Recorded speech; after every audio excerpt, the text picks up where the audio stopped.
Hello YouTube, this is Eclipsing Religion, and today I want to talk a little bit about airport security.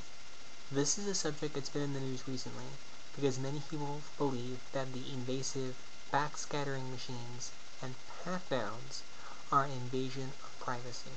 For the purposes of this conversation, definitions are extremely important, so here is what I mean when I say backscattering machine.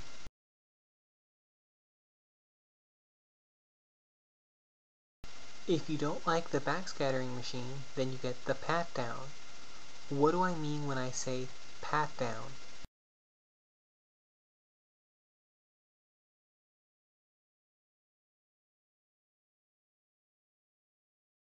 What is the supposed purpose behind this jaw-dropping invasion of our privacy? It is to be an agile response to new terrorist threats, such as the underpants bomber.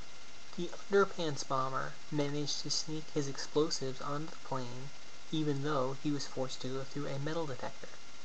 Why did he do this? Because he happened to be in possession of explosives that were lucky enough not to be caught by the metal detector? No, because he knew what the standards for airport security were, and he went one step above them to get his explosives through. Will these new standards have any impact in preventing the next underpants bomber? Of course not. The next person will simply find out what the standards are and then do what it takes to go one step above them. If the new procedures won't make people safe, then why are they being adopted?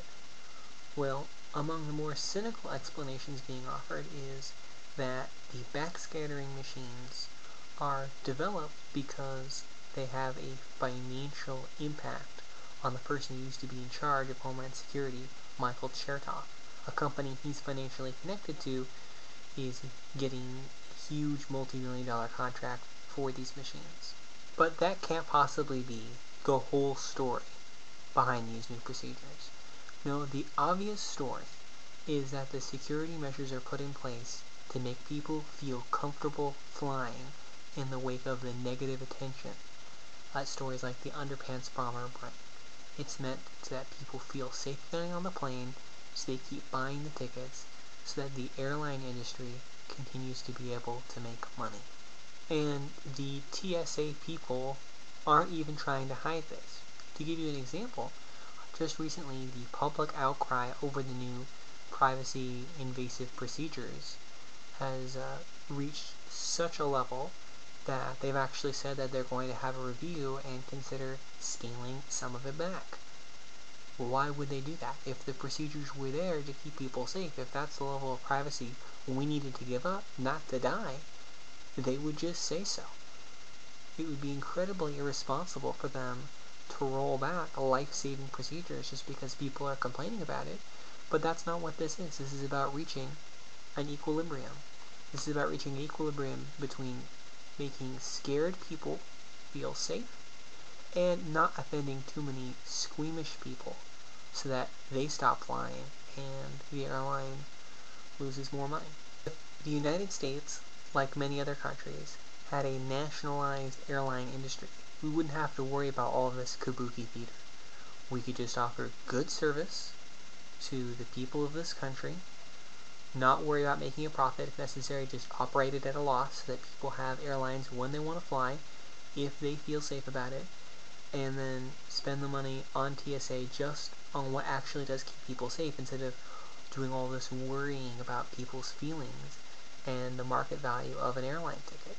The irony, of course, is that while we don't have those benefits of a nationalized industry, we do have to shell out all of this money to the industry in the form of all these government subsidies and bailouts so that it doesn't go bankrupt. So we have the worst of both worlds. We have the crappy service and the for-profit money management and kabuki theater of the TSA, but the taxpayers are both on the hook for the tickets and they're on the hook for all of the financial assistance that the federal government ends up giving the airline industry anyway.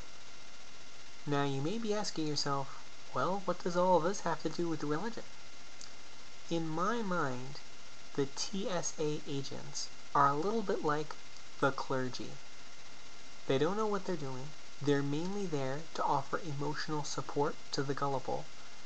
And they want to see naked pictures of you and your kids.